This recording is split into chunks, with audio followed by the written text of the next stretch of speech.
en la oscuridad, en el naufragio y sin destino.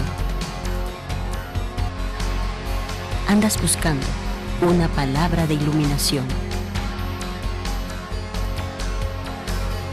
Esta palabra te dará luz en medio de la oscuridad. El Ministerio de la Enseñanza y la Evangelización, Jesús Soberano Señor, presentan su programa Palabra de Iluminación con el maestro José Briceño.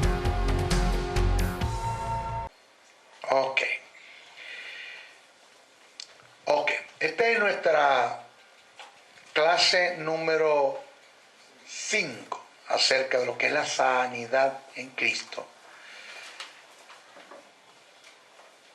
Nos toca ahora demostrar por qué Dios no es causante de la enfermedad. Ya hablamos del aguijón de Pablo, descartamos el que del aguijón de Pablo sea una enfermedad. Se voy a dar razones por las cuales es imposible que Dios sea el causante de la enfermedad. Debemos entender, aprender y aceptar que todas las cosas en Dios se mueven y funcionan por un sistema. Eso usted nunca se le puede olvidar. El Dios a quien nosotros servimos es todo un caballero.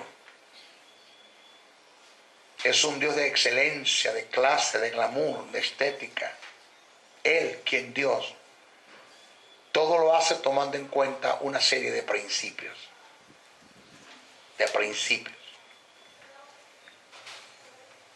¿Qué es un sistema? Un sistema es el conjunto de normas y de principios que han quedado establecidos para que a través de su conocimiento y la aplicación se alcancen los objetivos.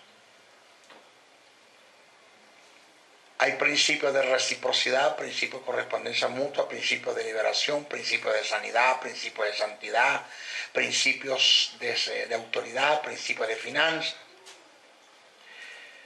Escucha esto que le voy a mostrar ahora. La teología, vamos a llamarlo así, es una ciencia que se enlaza en todo. ¿Por qué digo esto como verdad paralela para llevártelo a otra aplicación?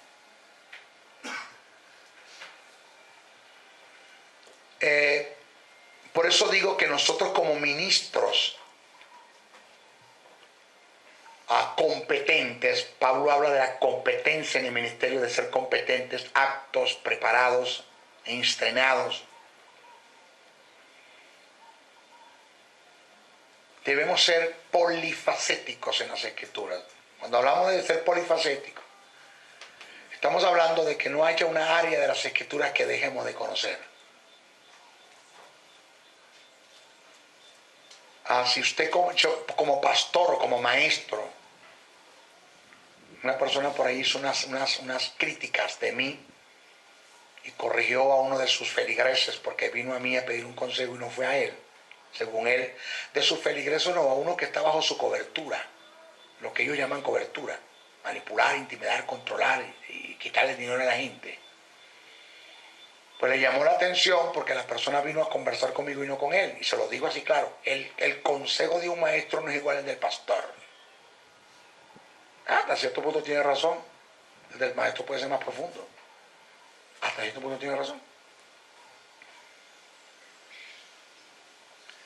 Y nosotros como ministros debemos ser polifacéticos, que no haya un área de las Escrituras el cual tú vengas a mí a buscar un recurso, un consejo y que yo no tenga para darte o aportar para tal.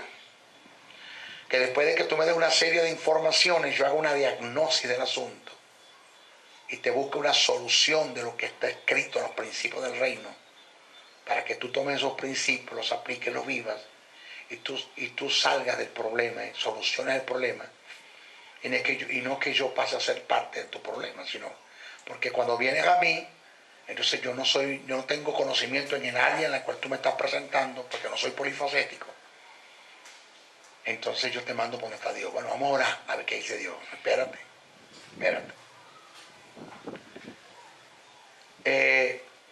algo así como, ¿usted ha escuchado al hermano Juan de los Palotes, el pastor Juan de los Palotes? ¿Usted lo ha escuchado? Wow, yo lo escucho con un mensaje de autoridad. Qué hombre, como Dios lo usa, ¿no? Si no, mira, la autoridad es muy bueno. Ese hombre es muy bueno en la autoridad. Y hablando de finanzas, no tiene vida, en finanzas no sabe mucho. O sea, algo así como una especialidad. Como una especialidad. No, usted tiene que ir al cardiólogo. Porque eso tiene que ver con el corazón. Y el cardiólogo tiene algo que ver con los riñones. No, es el urólogo, porque es especialista en riñones, el urólogo. Y tiene algo que ver con matriz. No, es el ginecólogo, es el ginecólogo. Entonces, lo estamos viendo como una especialidad.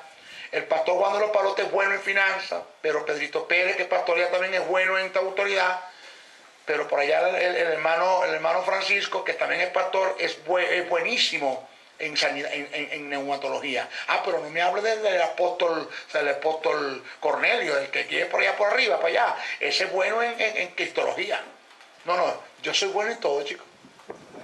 Nosotros deberíamos ser buenos en todo, porque para eso fuimos llamados, ser enteramente estrenados para toda buena obra.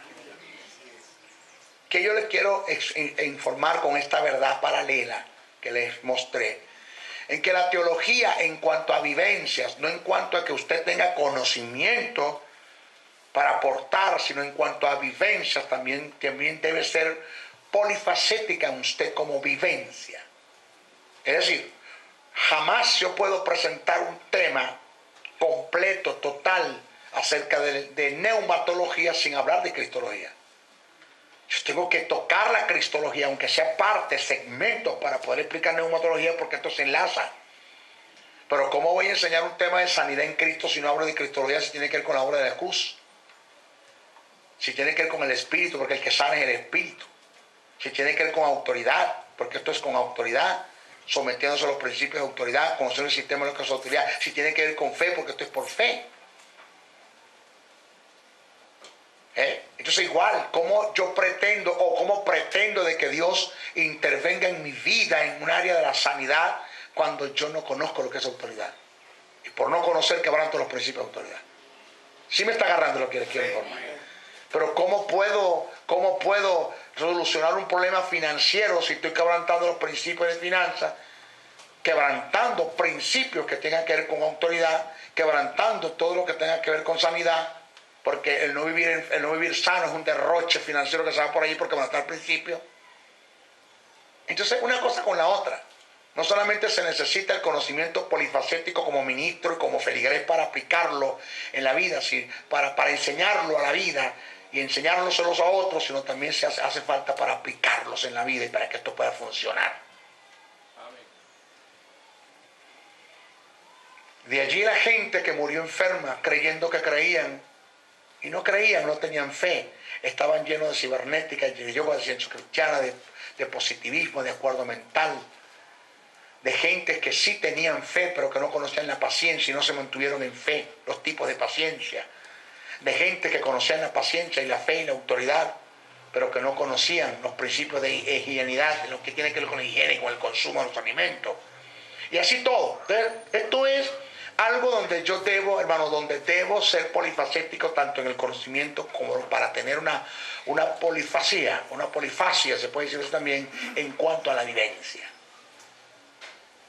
¿Ok? Entonces, yo debo conocer que Dios es un caballero.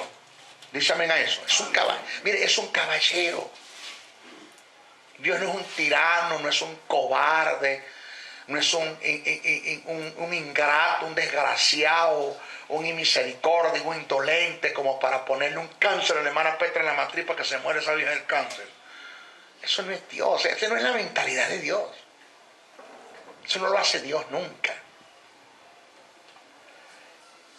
Dios es bueno. Mire, un sistema es el conjunto de normas y de principios que han quedado establecidos para que a través de su conocimiento y la aplicación se alcancen los objetivos. Cuando hago mención de razones por las cuales Dios no es el causante de la enfermedad, nos referimos a principios que están dentro de un sistema. que lo comprometen a Él como Dios. A continuación voy a describir dichos principios.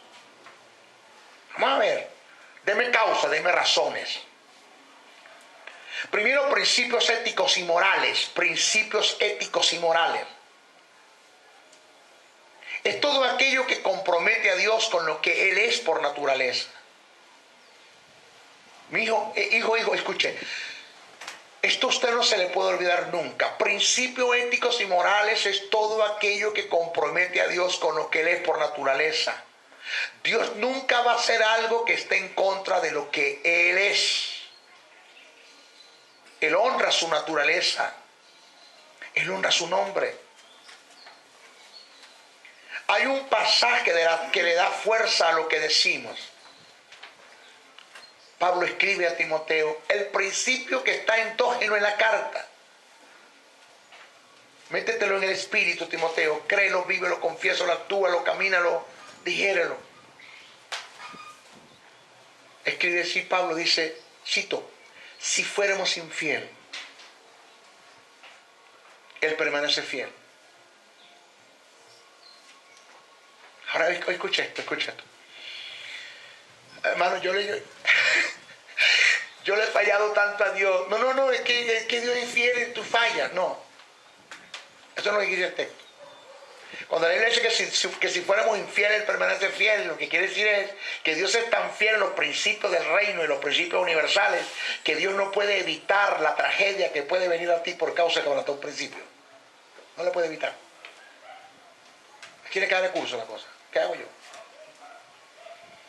Y la única forma que Dios te pueda librar de eso es que Dios levante un intercesor. Vaya a los intercesores y gracias por ellos. Pido por favor los que me están viendo a través de este video, por la televisión, por internet, interceda por mí como usted no tiene una idea. Necesitamos levantar intercesores a favor nuestro. ¿Por qué? Porque eso le da acceso a la soberanía de Dios para que Dios intervenga en nuestra vida con todo y que quebrantamos principios. Pero Dios es fiel.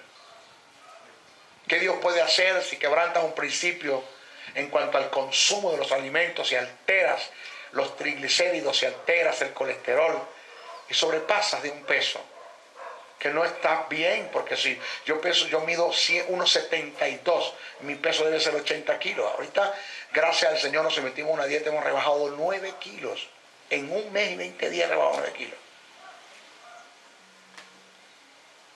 Porque son principios que tienen que ver con la higiene, con el consumo de los alimentos. Pero quebranto un principio y altero el metabolismo totalmente, hermano, y te mueres. Te da un infarto y Dios no puede hacer nada. Porque tú buscaste eso.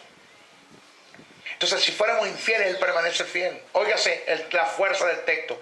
Él, hablando de Dios, no puede negarse a sí mismo. Señores, principios éticos y morales, Dios no puede negarse a sí mismo. Eso está en segunda carta que escribe Pablo a Timoteo, capítulo 2, verso 3.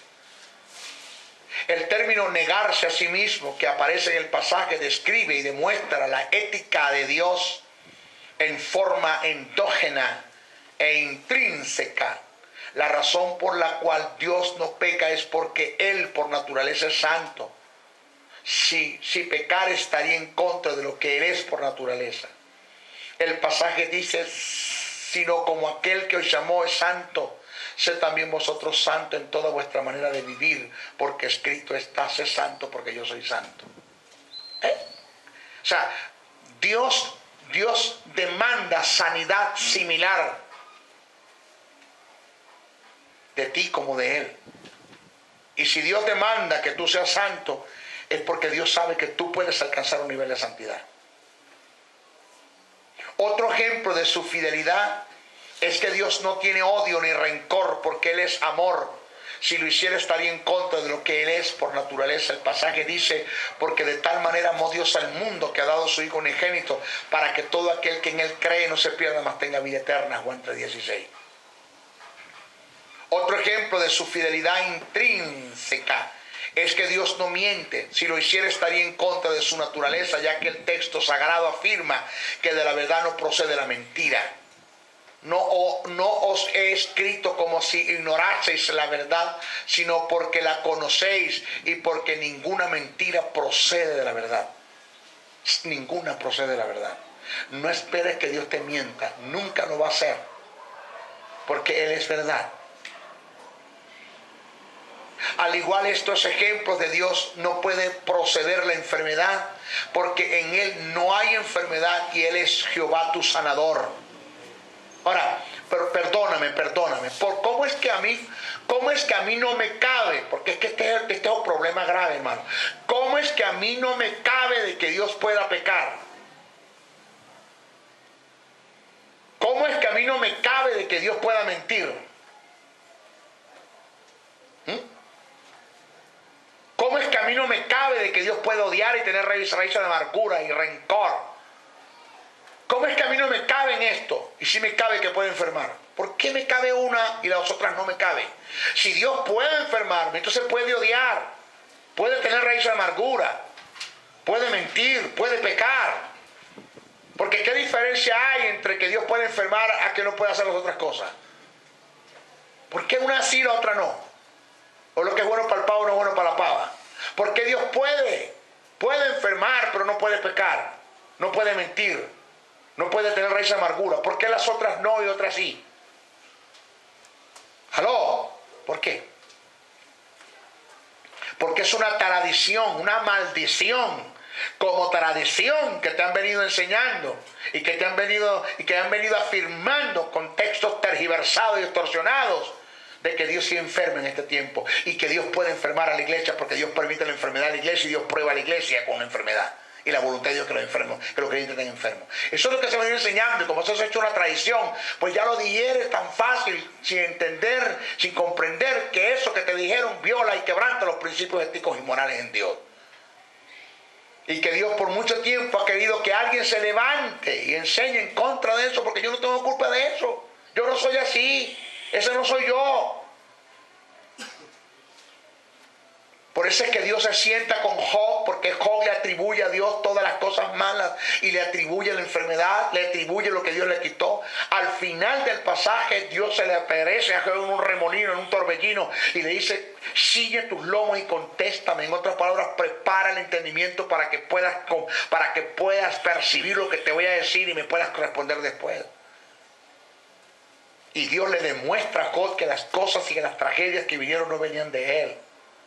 Que nunca le quitó lo que le dio, que nunca lo enfermó, que nunca le quitó sus bienes, que eso no soy yo, Job. Entonces cuando Job dijo: de oídas yo había oído, ahora mis ojos te ven, cosas que no entendía decía, perdóname, papá. Pero ubícate en la verdad. ¿Aló?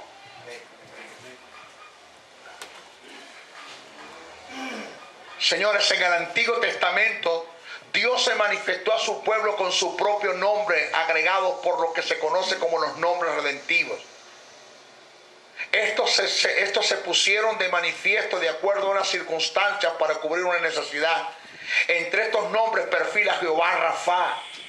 Jehová como nombre propio, Rafa como nombre redentivo. Y agregado, el nombre compuesto es Jehová Rafa, indica: yo soy tu sanador. En Dios hay una esquizofrenia: o tú me sanas o tú me enfermas. Vamos a ver qué hacemos acá. En Éxodo 15:2 aparece este nombre registrado. Cabe apreciar que este fue el primer nombre redentivo con el cual Dios se manifestó bajo un primer pacto. Si analizamos los oficios de Jesús como nuestro mediador, todos los nombres redentivos de Dios en el Antiguo Testamento se dan y tienen cumplimiento en el ministerio de Jesús. Aún por herencia tiene vigencia en nosotros.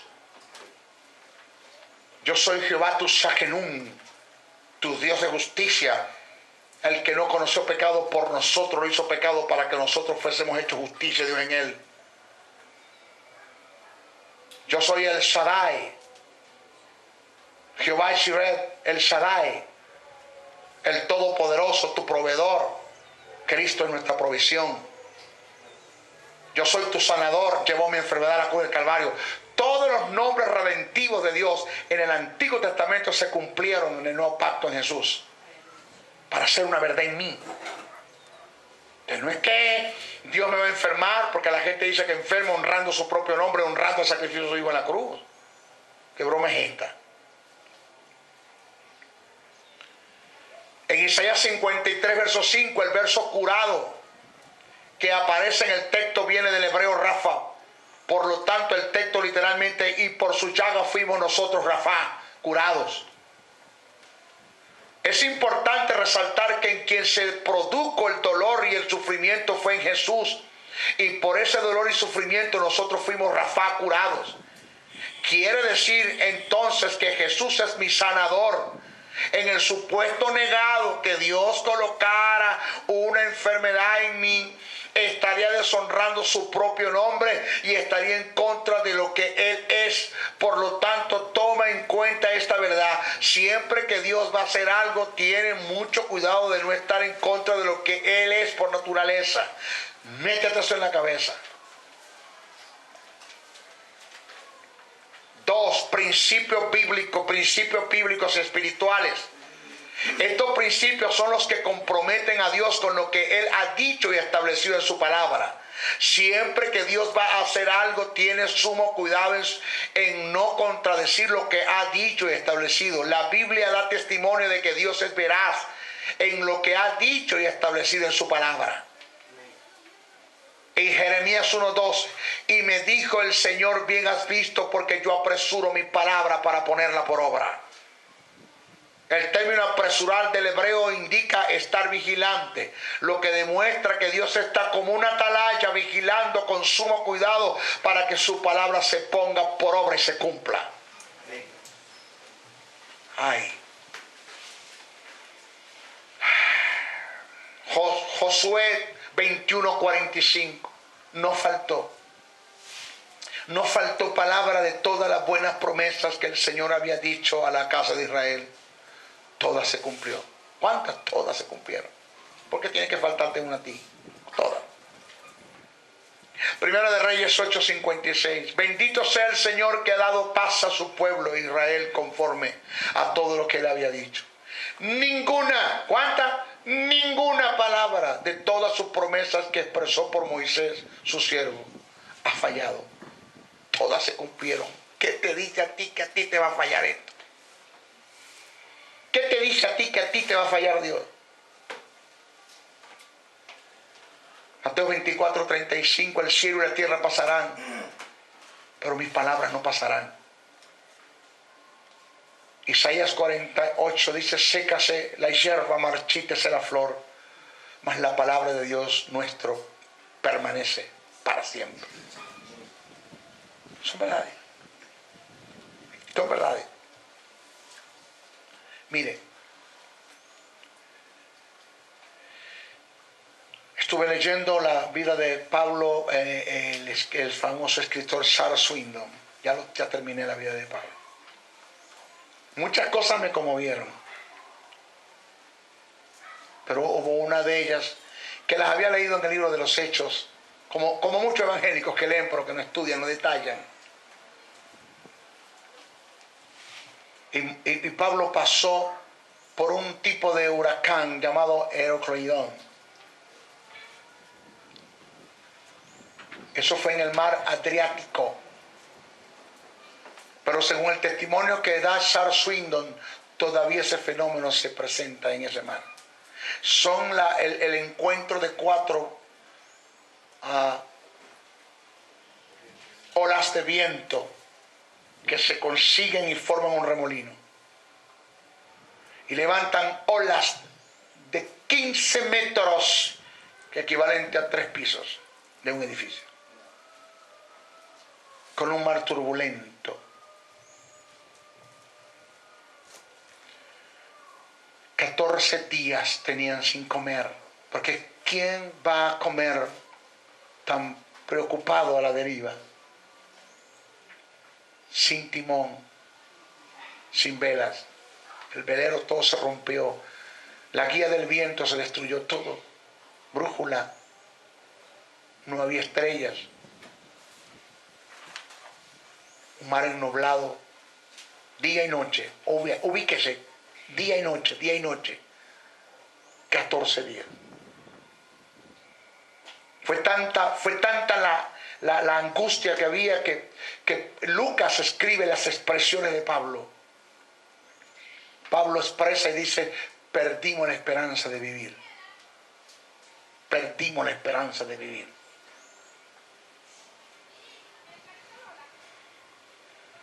Se entregaron a la deriva. Por el día número 14, Pablo se levanta en medio de la tripulación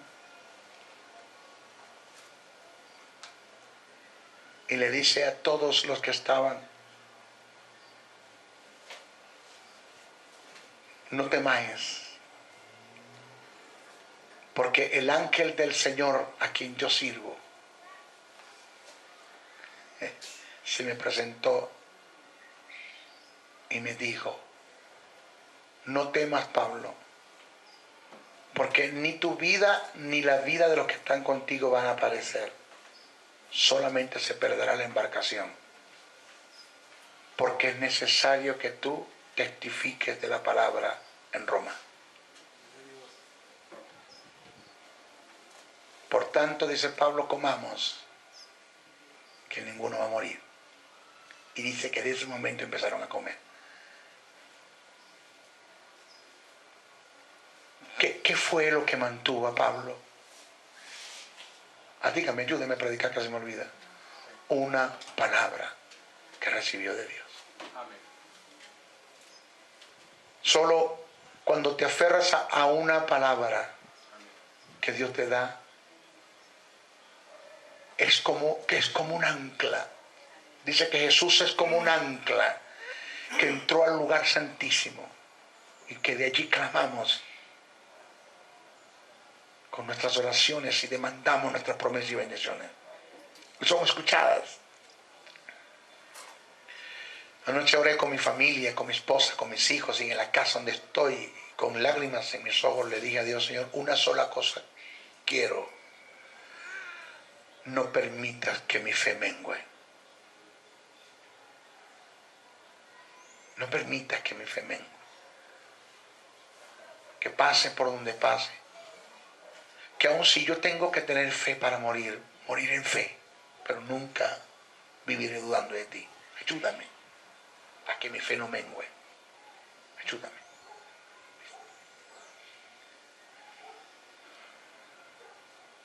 Dios nunca va a contradecir una palabra que te dio. Dios se apresura, está como una atalaya, como un vigilante.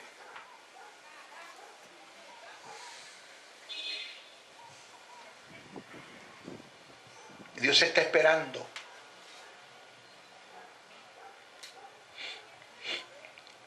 Dios está esperando la gente que le cree, que le crea.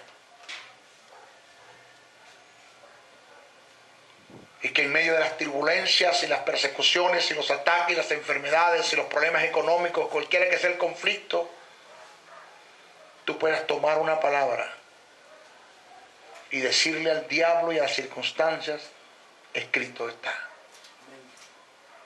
Cuando tú le dices al diablo y a las circunstancias y a las enfermedades: escrito está, lo que le está diciendo: así lo estableció mi Padre. Amén. Y aquí no me mueve nadie.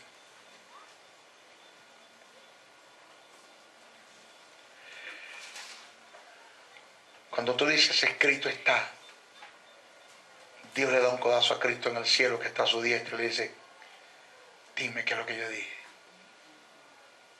Me gusta eso, que me citen la palabra, que me confronten, hijo. ¿Qué dije yo? Dime, ¿qué dije yo? Dime. Y le citas a Dios la palabra en fe. Dios mira a Cristo y Cristo mira a Dios, le dice: ¿qué hacemos? Nada.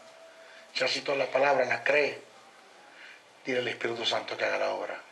Amén. Que sane la enfermedad. Amén. Que pague las cuentas.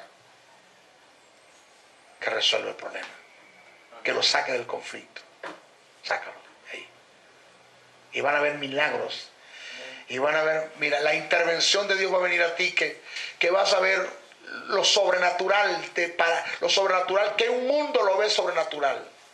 Y que los incrédulos lo ven sobrenaturales, pero que para ti debe ser normal la intervención de Dios. Porque tú crees que Dios lo puede hacer. Amén. Amén.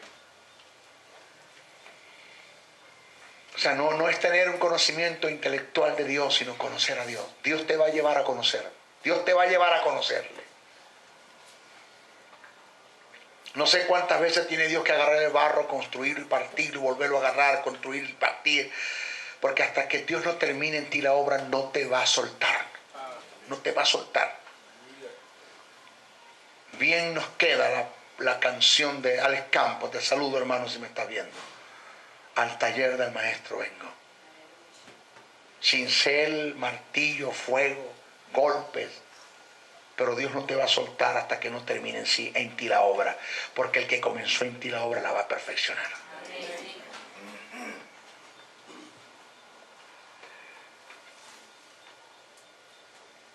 Todos estos pasajes nos dan testimonio de lo íntegro y veraz que es Dios con su palabra.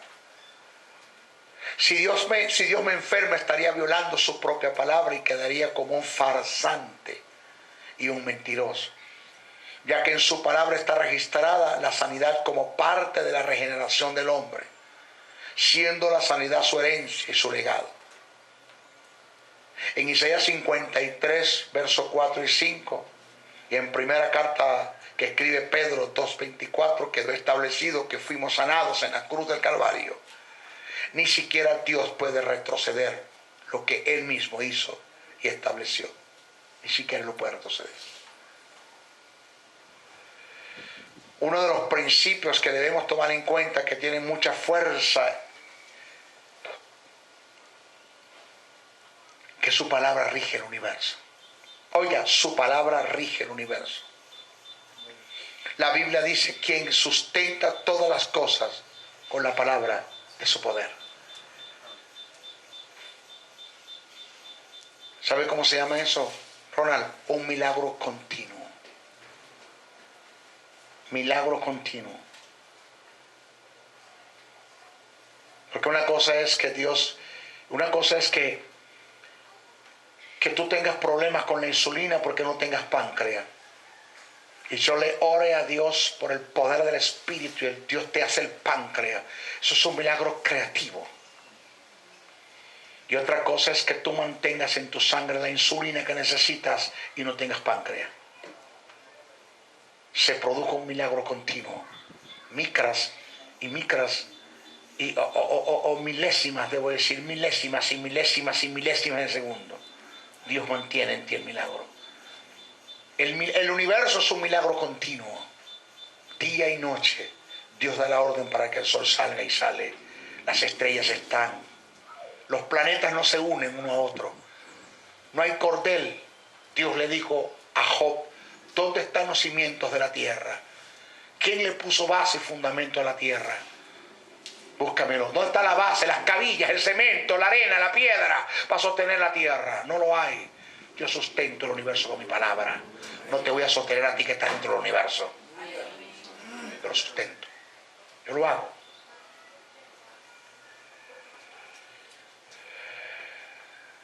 Quien sustenta todas las cosas con la palabra de su poder. Hebreos 1:3. Mis hijos, si Dios deja de cumplir su palabra, ella pierde autoridad y se acabarían todas las cosas.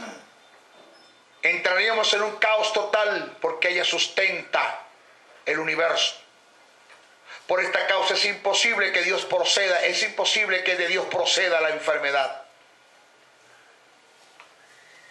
porque invalidaría toda su palabra y entraríamos en un caos total y completo. Se acabaría esto. Como principio de Dios establecido, Dios estableció juramento sobre su palabra. Otro principio que está dentro del sistema, que es imposible que Dios te enferme. Dios estableció juramento sobre su palabra. En las Escrituras aparecen algunos textos que hacen referencia a los juramentos de Dios. Y dijo: por mí mismo he jurado, dice el Señor. Génesis 22:16. En Éxodo 6:8, y os meteré en la tierra por la cual alcé mis manos jurando. Dios juró con manos alzadas. Salmo 89:35. Una vez he jurado por mi santidad y no mentiré a David. Jamás. está comprometida la santidad de Dios en el juramento. Si Dios miente a David, deja de ser santo. Quiero destacar una observación de la seriedad que implica un juramento bajo las culturas hebreas. Jurar o hacer un juramento indica la afirmación decidida de una promesa. Además de esto, la raíz hebrea de jurar y de 7 es la misma. Algunos conjeturan que jurar es de alguna manera septuplicarse, o sea, es como hacer 7 veces el juramento al mismo tiempo. Y de esta forma quedar comprometido con la persona que se le hizo el juramento 7 veces. Según la raíz hebrea que indica jurar, se afirma lo siguiente: Dios no se dispuso a jurar 7 veces, sino que hizo 7 juramentos en uno. Según la Biblia, Dios se septuplicó en el juramento que hizo sobre su palabra, quedando comprometido moralmente por 7 veces a quien le hizo el juramento. Leemos. Porque cuando Dios hizo la promesa a Abraham, no pudiendo jurar por otro mayor, juró por sí mismo, diciendo: de cierto te bendeciré con abundancia, te multiplicaré grandemente. Y habiendo esperado con paciencia, alcanzó la promesa. Porque los hombres ciertamente juran por uno mayor que ellos, y para ellos el fin de toda controversia es el juramento para afirmación. Por lo cual, queriendo Dios mostrar más abundantemente a los herederos de la promesa la inmutabilidad de sus consejos, interpuso juramento para que por 2 cosas inmutables, en las cuales es imposible que Dios mienta, tengamos un fortísimo consuelo los que hemos acudido para asirnos de la esperanza puesta delante de vosotros. Hebreos 6, 13, 18. Señores, este pasaje nos revela cómo Dios interpuso juramento sobre su palabra, jurando por sí mismo, porque no encontró otro mayor por quien jurar, porque no hay Dios más grande que Él. Por eso la Biblia dice: horrenda cosa te caerá en manos de Él. No dice de un. Dice del Dios vivo, porque hay uno solo, Él solo, no hay más nadie. No encontró un Dios más grande porque jura y juró por Él mismo. En todo juramento hay factores que son determinantes y que se deben tomar en cuenta para precisar si el juramento tiene validez. Señores, todo juramento tiene valor cuando detrás de dicho juramento hay una pena. Ejemplo de esto es cuando usted va a un tribunal como testigo. Lo primero que hacen es someterlo a un juramento con la finalidad de evitar un perjurio. Si lo toman en dicho acto que es perjurio, lo cual indica falsear el juramento a causa de una mentira, tiene la pena de prisión, según lo dictamina el tribunal en el cual usted está cometiendo dicho delito, que es decir mentiras en el tribunal, en el estrado. Eso se llama perjurio, falsear el juramento a causa de la mentira. Note que el valor del juramento es la pena implicada o implícita sobre el juramento. Esto indica que el juramento debe tener una pena, porque si no es así, el juramento no tiene valor. O sea, yo voy a un tribunal, me coloca la mano en la Biblia, jura decir la verdad, nada más que la verdad y solamente la verdad, lo juro. Me ponen en el estrado. ¿Qué le hace confiar al tribunal, al juez, al fiscal, al abogado de la defensa, al jurado? ¿Qué le hacen confiar en ellos que usted va a decir la verdad? Que usted está bajo juramento y usted sabe que si usted falsea el juramento o entra en perjurio por decir una mentira, a usted le caben de 6 meses a 6 años de cárcel. Según lo dictamina el tribunal, en el momento puede ser condenado. Ya está en un tribunal. Quiero decir que lo que le da fuerza al juramento y credibilidad a lo que está el juramento, quiere decir que lo que le da fuerza y credibilidad al juramento que usted hizo y lo que me lleva a mí a confiar que usted va a decir la verdad es la pena que está sobre el juramento. Si detrás del juramento no hay una pena, el juramento no tiene valor. ¿Estás acá? Amén. Llevándolo al juramento de Dios que Dios hizo. Detrás de dicho juramento tiene que haber una pena. Si no, el juramento no tiene valor. O sea, Dios juró. Pero imagínese usted los cuerpos policiales en Venezuela buscando a Dios porque mintió. Para meterlo en la cárcel porque entró en perjurio. Busquen a Dios. Monten alcabala por todas partes. Busquen a Dios que mintió. Esto quiere decir que si Dios hizo un juramento, detrás del juramento tiene que haber una pena. En otras palabras, Dios tiene y puede ser afectado por causa de la mentira que dijo porque entró en perjurio. Porque si el juramento que Dios hizo no tiene una pena, entonces el juramento no tiene valor. Porque igualito el Dios que juró, como no hay pena, puede mentir porque no hay quien lo ponga preso. O sea, detrás de dicho juramento tiene que haber una pena. Si no, el juramento no tiene valor. Implícitamente está claro que la pena está en que Dios dejaría de ser Dios.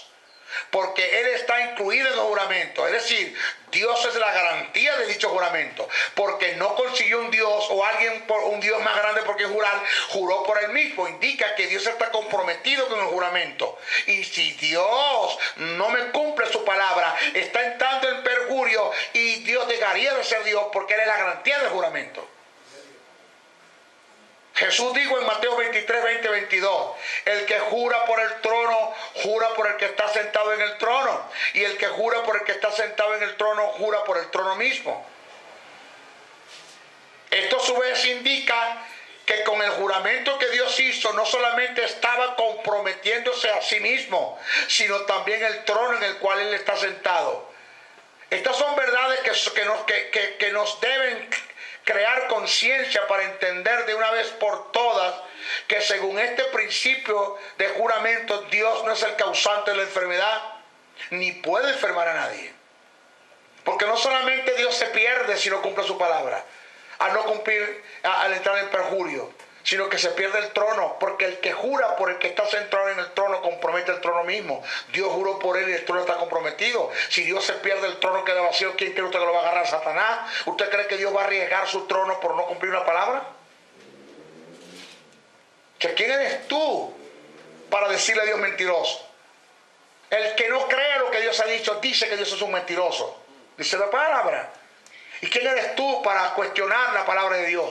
¿Quién eres tú para opinar una palabra que Dios te da? ¿Quién eres tú para dudar una palabra que Dios te da? ¿Quién eres tú para entrar en una vida de temores si no confiar en lo que Dios te dijo? O sea, que eso no tiene sentido. Que tú estés en la iglesia adorando, alabando, predicando, sirviendo a un Dios en el cual tú no le crees. Tú le estás influyendo o tú estás llevando a una gente a una fe que tú no tienes. Creer en un Cristo que tú no crees. Creerle a un Dios que tú no lo vives. Por eso yo se lo dije a mi esposa en una ocasión. Cuando mi hijo tenía meses, que me lo dio el médico para que se me muriera en la casa, ella me dijo, hay que ver que la palabra te ha robado los sentimientos. Porque yo no he visto que tú has llorado una lágrima por tu hijo, siquiera llorando me lo dijo. Yo le dije, no mamá, la palabra no me robó los sentimientos, sino que yo he aprendido a alinear mis sentimientos a la palabra. Porque no tiene sentido y no es lógico que nosotros estemos llorando lágrimas de resignación e impotencia cuando nos servimos a un Dios que todo lo puede, chicos. No tiene sentido. ¿Usted qué hace acá? Váyase de acá entonces. Si usted no lo cree a Dios, ¿qué hace acá? ¿Para qué levanta manos? ¿Para qué levanta estandarte? ¿Qué son esos gritos de júbilo y gritos de guerra? ¿De qué? ¿De qué? ¿De qué? ¿De qué? ¿Ah? Tus gritos de júbilo y gritos de guerra, ¿de qué? ¿A qué? ¿A qué estás gritando? ¿A quién estás alabando? ¿A quién estás ofrendando? ¿A quién estás diezmando? ¿A quién estás apaneando? ¿A quién estás levantando estandarte? ¿A quién le tocas guitarra? ¿A quién le tocas el bajo? ¿A quién le tocas el piano? ¿A quién le tocas? Pero si tú no crees lo que estás haciendo, ni tú vives lo que estás haciendo, entonces ¿para qué haces aquí en la iglesia? Váyase de aquí entonces. Termina de irse de una vez. ¿Aló? ¿Estás acá? Sí.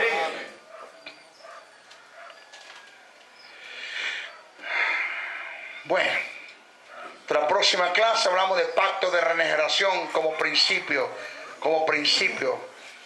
del sistema. Bendiciones, bendiciones, bendiciones.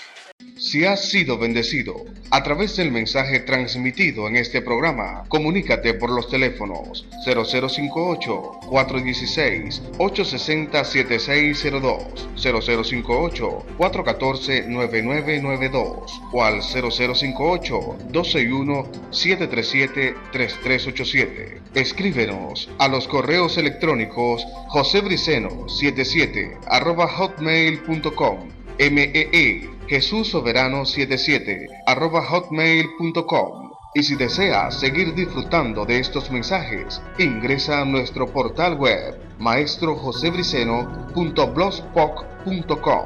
Suscríbete a nuestro canal en YouTube o visítanos en Facebook. Será hasta una nueva oportunidad en su programa Palabra de Iluminación.